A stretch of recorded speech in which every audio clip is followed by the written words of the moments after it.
Gusto niya, nakatayo na siya, hawak niya. Galit na galit sa sapatos niya.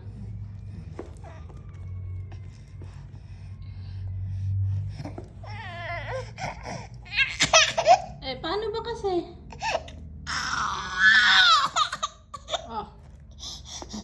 Tayo ka na. Bilis. Tayo ka na. Ito na. Hawa ka na isa. Gusto niya magkadikit. Ako na.